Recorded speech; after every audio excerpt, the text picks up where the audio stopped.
Hello everyone, welcome to news navigator program of Shankar IAS academy. ಇವತ್ತಿನ ವಿಡಿಯೋದಲ್ಲಿ June 24ನೇ ತಾರೀಕು ಯಾವ್ದೆಲ್ಲ current affairs news ಅಲ್ಲಿ ಇತ್ತು ಅಂತ ಹೇಳಿ ನೋಡ್ಕೊಳ್ಳೋಣ. ಸೊ ಇವತ್ತು ಯಾವ್ದೆಲ್ಲ ಕಾನ್ಸೆಪ್ಟ್ ಗಳನ್ನ ಈ ಒಂದು ವಿಡಿಯೋದಲ್ಲಿ ಕಂಪ್ಲೀಟ್ ಮಾಡ್ತಾ ಇದ್ದೀವಿ ಅಂತ ಹೇಳಿದ್ರೆ, ಮೊದಲನೇದಾಗಿ ರಣಥಂಬೋರೆ ಟೈಗರ್ ರಿಸರ್ವ್, ಎರಡನೇದಾಗಿ ಫ್ಯೂಗೋ ವಾಲ್ಕೆನೋ ಡಿ ಫ್ಯೂಗೋ, ನಂತರ ಮೂರನೇ ಟಾಪಿಕ್ ಶಹರಿಯಾ ಪಿವಿಟಿಜಿ ಟ್ರೈಬಲ್ ಗ್ರೂಪ್ ಬಗ್ಗೆ ನೋಡ್ಕೋತಾ ಇದ್ದೀವಿ. ನೆಕ್ಸ್ಟ್ ಪ್ರಧಾನಮಂತ್ರಿ ರಾಷ್ಟ್ರೀಯ ಬಾಲ ಪುರಸ್ಕಾರ್ ಅವಾರ್ಡ್ ಅನ್ನ ಕೊಟ್ಟಿದ್ದಾರೆ, ಅದ್ರ ಬಗ್ಗೆ ನೋಡ್ಕೊಳ್ತೀವಿ. ಸೊ ಇದೆಷ್ಟು ಕಾನ್ಸೆಪ್ಟ್ ಅನ್ನ ಇವತ್ತಿನ ವಿಡಿಯೋದಲ್ಲಿ ನೋಡ್ಕೊಳ್ಳೋಣ. ಮೊದಲನೇದಾಗಿ ರಣಥಂಬೋರೆ ಟೈಗರ್ ರಿಸರ್ವ್. ರಣಥಂಬೋರೆ ಟೈಗರ್ ರಿಸರ್ವ್ ಯಾಕೆ ನ್ಯೂಸ್ ಅಲ್ಲಿದೆ ಅಂತ ಹೇಳಿದ್ರೆ, ಇಂಡಿಯನ್ ವಲ್ಚರ್ ಅನ್ನ ಮಹಾರಾಷ್ಟ್ರದ ಮೇಲಘಟ್ಟ ಕವರ್ಡ್ ಏರಿಯಾಗೆ ಬಿಡ್ತಾ ಇದ್ದಾರೆ. ಅದಕ್ಕಿಂತ ಮುಂಚೆ ಈಗ ರಣಥಂಬೋರೆ ಟೈಗರ್ ರಿಸರ್ವ್ ಅಲ್ಲಿ ಕೂಡ ಅದು ಓಮ್ ಬೇಸ್ ಆಗಿ ಕನ್ವರ್ಟ್ ಆಗಿರೋದನ್ನ ನೋಡಬಹುದಾಗುತ್ತೆ. ಸೊ ಹಾಗಾಗಿ ರಣಥಂಬೋರೆ ಟೈಗರ್ ರಿಸರ್ವ್ ನ್ಯೂಸ್ ಅಲ್ಲಿದೆ. ನಾವು 2026ರ UPSC ಪ್ರಿಲಿಮ್ಸ್ ಪೇಪರ್ ಅನ್ನ ನೋಡ್ಕೊಂಡ್ರೆ ಅದರಲ್ಲಿ ಟೈಗರ್ ರಿಸರ್ವ್ ನ ಬಗ್ಗೆ ಡೈರೆಕ್ಟ್ ಆಗಿ ಕ್ವಶನ್ ಕೇಳಿದ್ದಾರೆ. ನಾವ್ ಅನ್ಕೊಳ್ತಾ ಇದ್ವಿ ಇಯರ್ ಬಗ್ಗೆ ಕ್ವಶನ್ ಕೇಳಲ್ಲ UPSC ಅಂತ, ಬಟ್ ನಾವ್ it start asking about that also. Correct ಅಲ್ಲ?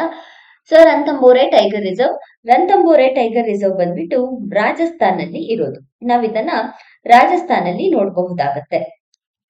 ನಂತರ ರಾಜಸ್ಥಾನಲ್ಲಿರುವಂತಹ ಈ ಒಂದು ರಣಥಂಬೋರೆ ಟೈಗರ್ ರಿಸರ್ವ್ ಬಂದ್ಬಿಟ್ಟು ಹಿಂದಿನ ಅಂದ್ರೆ ಹಿಸ್ಟಾರಿಕಲಿ ನಾವು ನೋಡ್ಕೊಂಡ್ರೆ ಒಂದು ಅಂಟಿಂಗ್ ಗ್ರೌಂಡ್ ಆಗಿ ಕನ್ವರ್ಟ್ ಆಗಿತ್ತು. ಮಹಾರಾಜ ಆಫ್ ಜೈಪುರ್ ಅವ್ರಿಗೆ ಇದು ಒಂದು ಅಂಟಿಂಗ್ ಗ್ರೌಂಡ್ ಆಗಿ ಕನ್ವರ್ಟ್ ಆಗಿತ್ತು. ಅಂಡ್ ಇದನ್ನ ಸ್ವಾಮಿ ಮಧೋಪುರ್ ಡಿಸ್ಟಿಕ್ ಅಲ್ಲಿ ನೋಡಬಹುದಾಗತ್ತೆ. ಸ್ವಾಮಿ ಮಧೋಪುರ್ ಡಿಸ್ಟಿಕ್ ಅಲ್ಲಿ ರಣಥಂಬೋರೆ ಟೈಗರ್ ರಿಸರ್ವ್ ನ ಕಾಣಬಹುದಾಗತ್ತೆ. ನೆಕ್ಸ್ಟ್ ಜಿಯೋಗ್ರಫಿಕಲ್ ಇಂಡಿಕೇಶನ್ ನೋಡ್ಕೊಂಡ್ರೆ, ಅಂಡ್ ವೈ ರಣಥಂಬೋರೆ ಟೈಗರ್ ರಿಸರ್ವ್, ಯಾಕೆ ರಣಥಂಬೋರೆ ಅಂತ ಹೇಳಿ ಕರೀತಾರೆ? ಯಾಕಂದ್ರೆ ಇಲ್ಲಿ ರಣಥಂಬೋರೆ ಅನ್ನುವಂತಹ ಒಂದು ಫೋರ್ಟ್ ಅನ್ನ ನೋಡ್ತೇವೆ. ರಣಥಂಬೋರೆ ಅನ್ನುವಂತಹ ಒಂದು ಫೋರ್ಟ್ ಲೊಕೇಟ್ ಆಗಿದೆ. ಈ ರಣಥಂಬೋರೆ ಫೋರ್ಟ್ ಬಂದ್ಬಿಟ್ಟು ವರ್ಲ್ಡ್ ಹೆರಿಟೇಜ್ ಸೈಟ್ ಗೆ ಜಾಯಿನ್ ಆಗಿರುವಂತಹ ಫೋರ್ಟ್. ಸೊ ಈ ಒಂದು ಫೋರ್ಟಿನ ಹೆಸರನ್ನ ಈ ಒಂದು ಟೈಗರ್ ರಿಸರ್ವ್ ಗೆ ಕೊಡಲಾಗಿದೆ. ಸೊ ಟೈಗರ್ ರಿಸರ್ವ್ 1973ರಲ್ಲಿ ಎಸ್ಟಾಬ್ಲಿಷ್ ಮಾಡ್ತಾರೆ. 1973 ಅಂತ ಹೇಳಿದ್ರೆ ಪ್ರಾಜೆಕ್ಟ್ ಟೈಗರ್ ಅನ್ನ ತಂದಂತಹ ಸಮಯ. ಸೊ ಪ್ರಾಜೆಕ್ಟ್ ಟೈಗರ್ ನ 1973ರಲ್ಲಿ ತರ್ತೀವಲ್ವಾ, ಆಗ 1973ರಲ್ಲಿ ಪ್ರಾಜೆಕ್ಟ್ ಟೈಗರ್ ಅನ್ನ ಇಂಪ್ಲಿಮೆಂಟೇಷನ್ ಮಾಡೋದಕ್ಕೋಸ್ಕರ ರಾಜಸ್ಥಾನಲ್ಲಿ ರಣಥಂಬೋರೆ ಟೈಗರ್ ರಿಸರ್ವ್ ನ ತರಲಾಗತ್ತೆ. ಇನ್ನು ಈ ರಣಥಂಬೋರೆ ಟೈಗರ್ ರಿಸರ್ವ್ ನ್ಯಾಷನಲ್ ಪಾರ್ಕ್ ಕೂಡ ಹೌದು. ನ್ಯಾಷನಲ್ ಪಾರ್ಕ್ ಯಾಕೆ ನ್ಯಾಷನಲ್ ಪಾರ್ಕ್? ಇದನ್ನ ಅಪ್ಗ್ರೇಡ್ ಮಾಡ್ತಾರೆ. ಟೈಗರ್ ರಿಸರ್ವ್ ಇಂದ ನ್ಯಾಷನಲ್ ಪಾರ್ಕ್ ಆಗಿ ಅಪ್ಗ್ರೇಡ್ ಮಾಡ್ತಾರೆ. ಯಾವಾಗ ಅಂತ ಹೇಳಿದ್ರೆ 1980ರಲ್ಲಿ ಇದನ್ನ ಅಪ್ಗ್ರೇಡ್ ಮಾಡಲಾಗುತ್ತೆ. ಇನ್ನು ಜಿಯೋಗ್ರಫಿಕಲ್ ಇಂಡಿಕೇಶನ್ ಅಲ್ಲಿ ಯೂಶಲಿ ಈ ಒಂದು ರಣಥಂಬೋರೆ ಟೈಗರ್ ರಿಸರ್ವ್ ಬಂದ್ಬಿಟ್ಟು ಅರಾವಳಿ ಮತ್ತೆ ವಿಂಧ್ಯನ್ ಪ್ಲಾಟ್ಯೂ ಸಿಸ್ಟಮ್ ನ ಮಿಡಲ್ ಅಲ್ಲಿ ನೋಡಬಹುದಾಗುತ್ತೆ. ಎರಡರ ಬಿಟ್ವೀನು ಅರಾವಳಿ ಹಿಲ್ಸ್ ಮತ್ತೆ ವಿಂಧ್ಯನ್ ರೇಂಜ್ ನ ಬಿಟ್ವೀನು ರಣಥಂಬೋರೆ ಟೈಗರ್ ರಿಸರ್ವ್ ಲೊಕೇಟ್ ಆಗಿದೆ. ಇಲ್ಲಿರುವಂತಹ ಮೇಜರ್ ಲೇಕ್ಸ್ ಯಾವ್ದ್ಯಾವ್ದು ಅಂತ ಹೇಳಿದ್ರೆ ರಣಥಂಬೋರೆ ಟೈಗರ್ ರಿಸರ್ವ್ ರೀಜನ್ ಅಲ್ಲಿ ಇರುವಂತಹ ಲೇಕ್ಸ್ ಗಳು. ಸೊ ಯೂಶಲಿ ಪದಂ ತಲಾಬ್ ಲೇಕು ಮತ್ತೆ ರಾಜಾಬಾಗ್ ತಲಾಬ್, ಮಾಲಿಕ್ ತಲಾಬ್, ಈ ರೀತಿಯಾದಂತಹ 3 ಮೇಜರ್ ಲೇಕ್ಸ್ ಗಳನ್ನ ಈ ಒಂದು ಟೈಗರ್ ರಿಸರ್ವ್ ಒಳಗಡೆ ನೋಡ್ತೇವೆ. ಅಂಡ್ ಜಿಯೋಗ್ರಫಿ, ಇಲ್ಲಿರುವಂತಹ ಅರಣ್ಯ ಬಂದ್ಬಿಟ್ಟು ಡೆಸಿಡಿಯಸ್ ಫಾರೆಸ್ಟ್ ರೀಜನ್ ಮತ್ತೆ ಗ್ರಾಸ್ ಲ್ಯಾಂಡ್ ಅನ್ನ ಇಲ್ಲಿ ಕಾಣಬಹುದಾಗುತ್ತೆ. ಅಂಡ್ ಈ ರೀಜನ್ ಅಲ್ಲಿ ಟೈಗರ್ ರಿಸರ್ವ್ ನ ಬೌಂಡ್ರಿ ಬಂದ್ಬಿಟ್ಟು 2 ರಿವರಿನ ಬೌಂಡ್ರಿ ಆಗಿ ಕಾಣಬಹುದಾಗುತ್ತೆ. ಯಾವ್ಯಾವ ರಿವರು ಅಂತ ಹೇಳಿದ್ರೆ ಬಾನಸ್ ರಿವರು ಮತ್ತೆ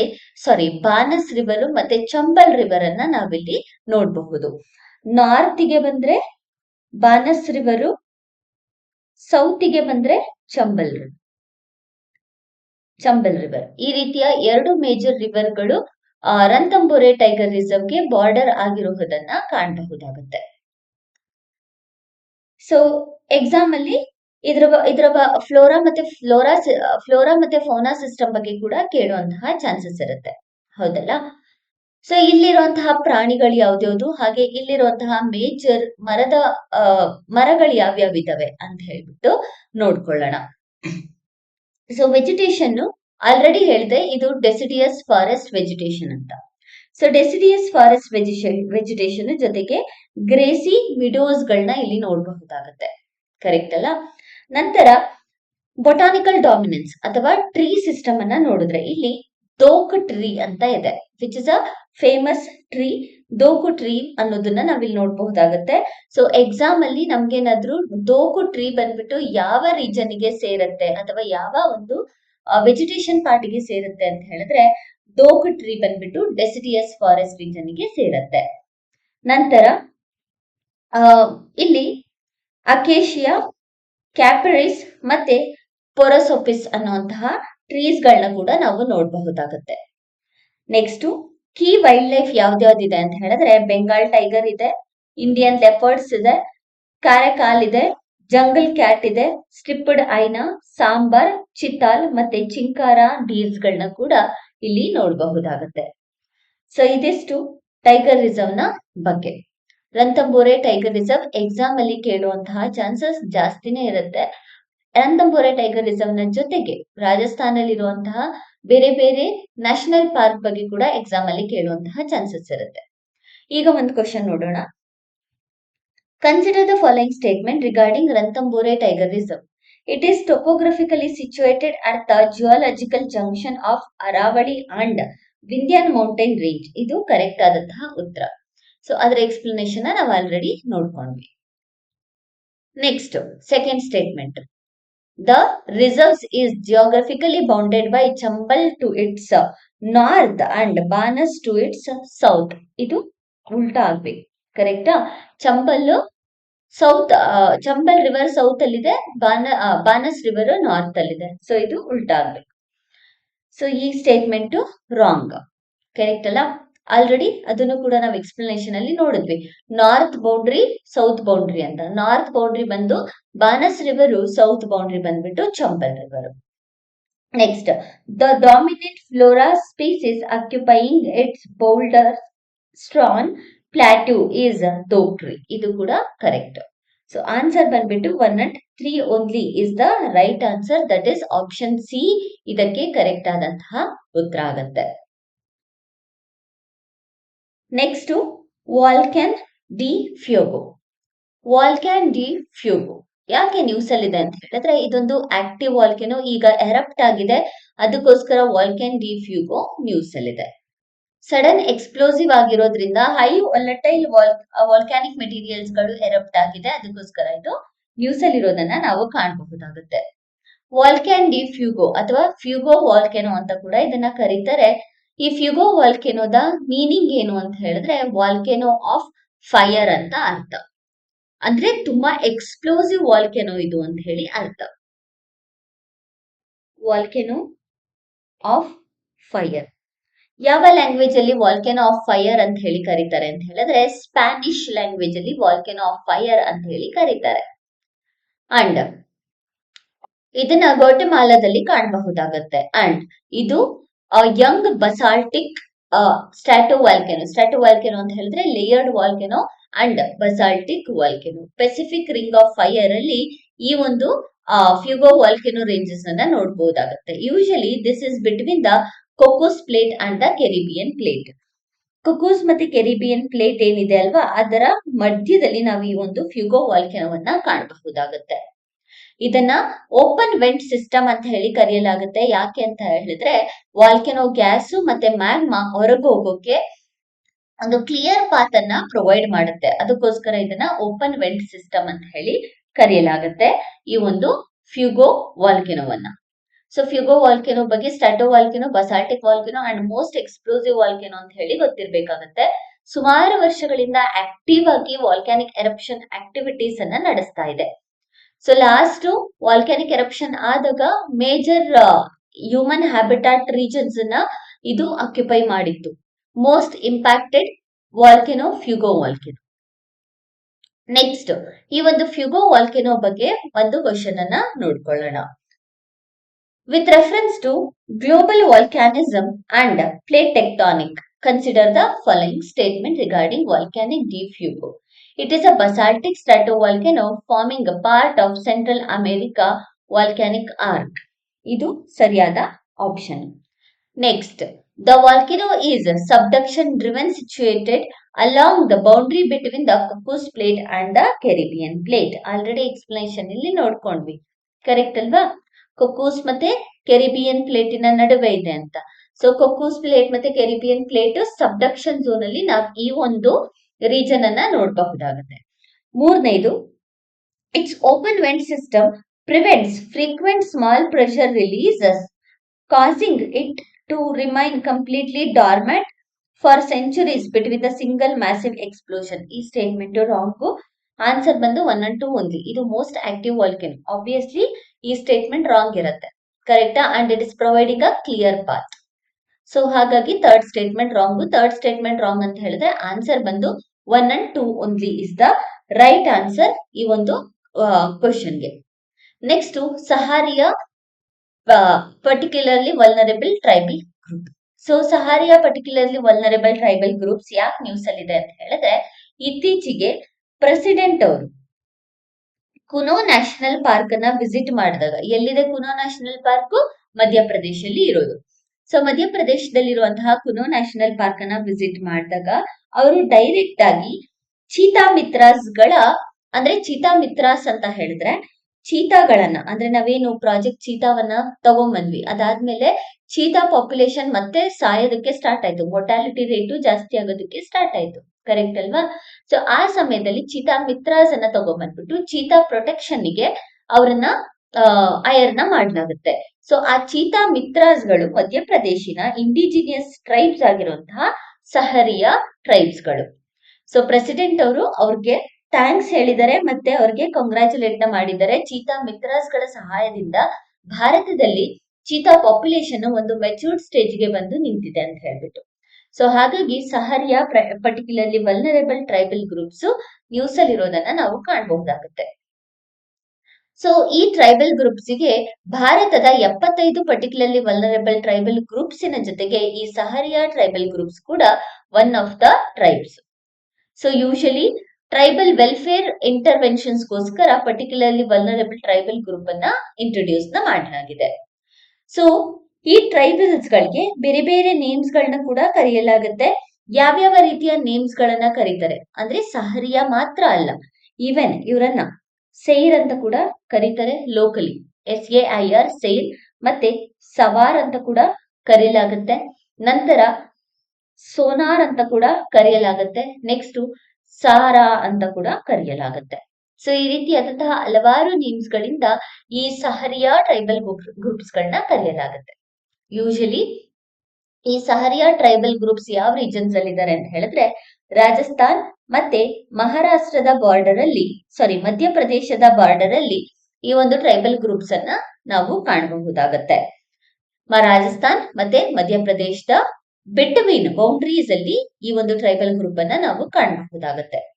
ನಂತರ ಯೂಶಲಿ ಈ ಟ್ರೈಬಲ್ಸ್ ಗ್ರೂಪ್ ಗಳು ಬಂದ್ಬಿಟ್ಟು ತಮ್ಮದೇ ಆದ ಲೊಕೇಶನ್ ಅಲ್ಲಿ ಜೀವಿಸ್ತಾರೆ. ಕರೆಕ್ಟ್ ಅಲ್ವಾ?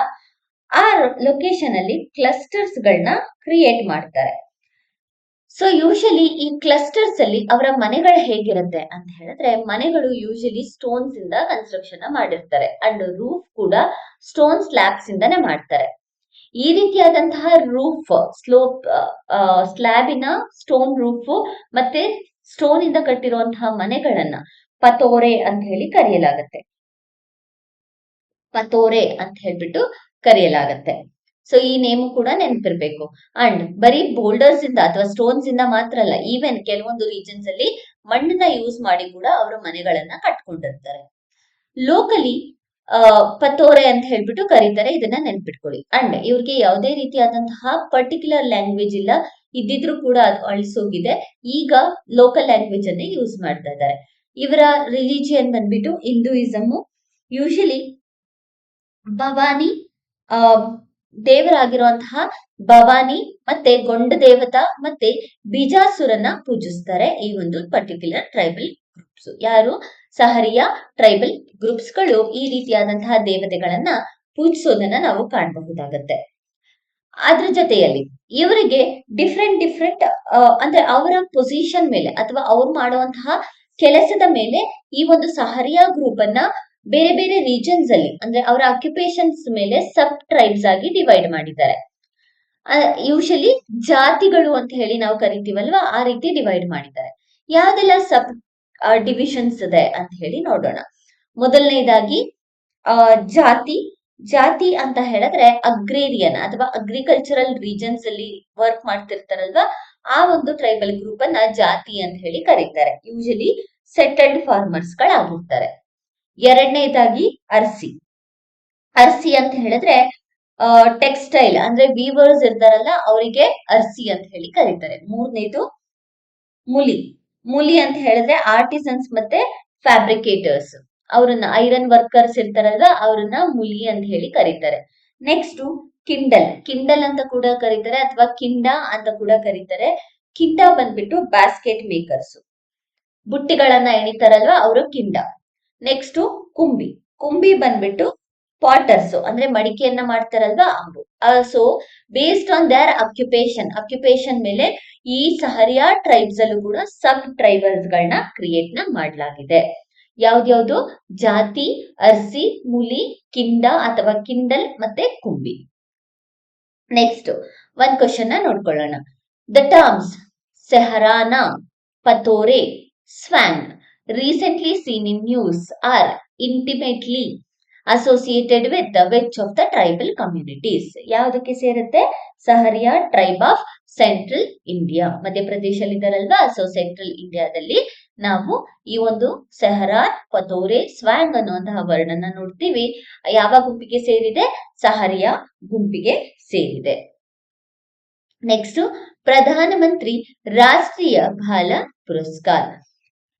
ಪ್ರಧಾನ ಮಂತ್ರಿ ರಾಷ್ಟ್ರೀಯ ಬಾಲ ಪುರಸ್ಕಾರ್ ನ್ಯೂಸ್ ಅಲ್ಲಿ ಯಾಕಿದೆ ಅಂತ ಹೇಳಿದ್ರೆ, ministry of women and child development Pradhan Mantri ರಾಷ್ಟ್ರೀಯ ಬಾಲ ಪುರಸ್ಕಾರನ್ನ 2026ಕ್ಕೆ ನಾಮಿನೇಟ್ ಅನ್ನ ಮಾಡ್ಲಿಕ್ಕೋಸ್ಕರ ಇನ್ವೈಟ್ ನ ಮಾಡ್ತಾ ಇದೆ.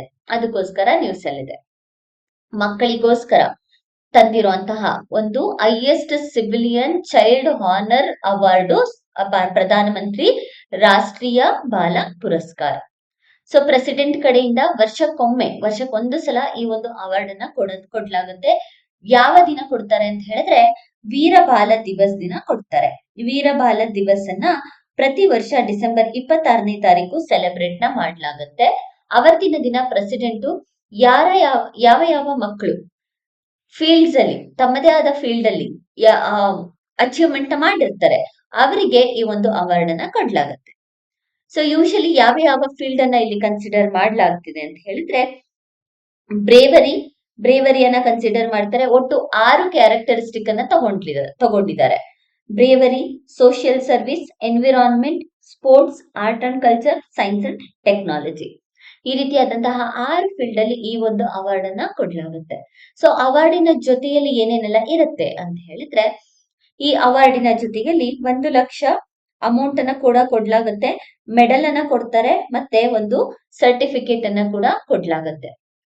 ಸೆಲೆಕ್ಟ್ ಮಾಡೋದಕ್ಕೆ ಕ್ರೈಟೀರಿಯಾ ಸೇಮ್ ಅಂತ ಹೇಳಿದ್ರೆ, 18 ವರ್ಷಕ್ಕಿಂತ ಕಡಿಮೆ ಇರಬಾರದು ಮಕ್ಕಳ ಏಜು, ಮತ್ತೆ 5 ವರ್ಷಕ್ಕಿಂತ ಜಾಸ್ತಿ ಇರಬೇಕು. ಆ ಏಜ್ ಅನ್ನ ಎಲ್ಲಿಂದ ಕನ್ಸಿಡರ್ ಮಾಡ್ತಾರೆ ಅಂತ ಹೇಳಿದ್ರೆ, ಜುಲೈ 31 ಇಂದ ಕ್ಯಾಲ್ಕುಲೇಟ್ ನ ಮಾಡ್ಲಾಗುತ್ತೆ ಏಜ್ ಅನ್ನ. ಅಂಡ್ ಯಾರು ಈ ಮಕ್ಕಳನ್ನ ಸೆಲೆಕ್ಟ್ ಮಾಡ್ತಾರೆ ಅಂತ ಹೇಳಿದ್ರೆ, ministry for women and child development ನ ಅಡಿಯಲ್ಲಿ ಸೆಲೆಕ್ಟೆಡ್ ಕಮಿಟಿಯನ್ನ ಫಾರ್ಮ್ ಮಾಡ್ತಾರೆ. ಈ ಸೆಲೆಕ್ಟೆಡ್ ಕಮಿಟಿ ಏನ್ ಮಾಡುತ್ತೆ ಅಂತ ಹೇಳಿದ್ರೆ, ಮಕ್ಕಳನ್ನ ನಾಮಿನೇಟ್ ಅನ್ನ ಮಾಡುತ್ತೆ, ಸೆಲೆಕ್ಟ್ ಮಾಡುತ್ತೆ. ಸೊ ಇದರ ಹೆಡ್ ಬಂದ್ಬಿಟ್ಟು ಸೆಕ್ರೆಟರಿ ಆಫ್ ದ ಮಿನಿಸ್ಟ್ರಿಯ ಸೆಕ್ರೆಟರಿ ಬಂದ್ಬಿಟ್ಟು ಈ ಒಂದು ಬಾಲ ಪುರಸ್ಕಾರ್ ಕಮಿಟಿಯ ಹೆಡ್ ಆಗಿರ್ತಾರೆ. ನಂತರ ಎಲಿಜಿಬಿಲಿಟಿ ನಮಗೆ ಗೊತ್ತಾಯ್ತು, 5 ವರ್ಷಕ್ಕಿಂತ ಜಾಸ್ತಿ ಇರಬೇಕು, ಮತ್ತೆ 18 ವರ್ಷಕ್ಕಿಂತ ಜಾಸ್ತಿ ಇರಬಾರದು.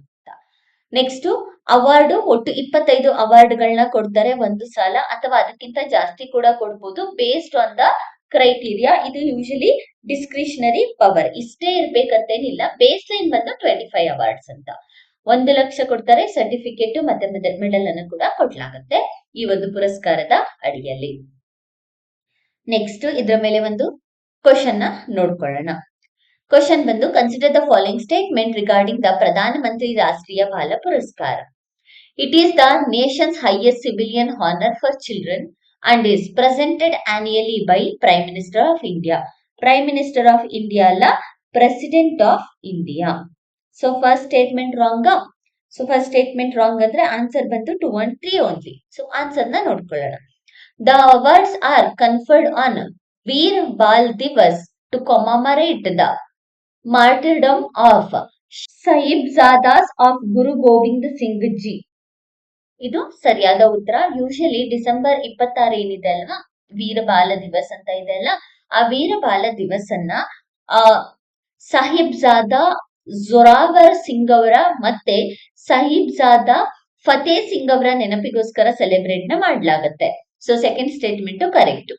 Third one, to be eligible for consideration a child must be between 5 to 18 year of age of the designated cut off date.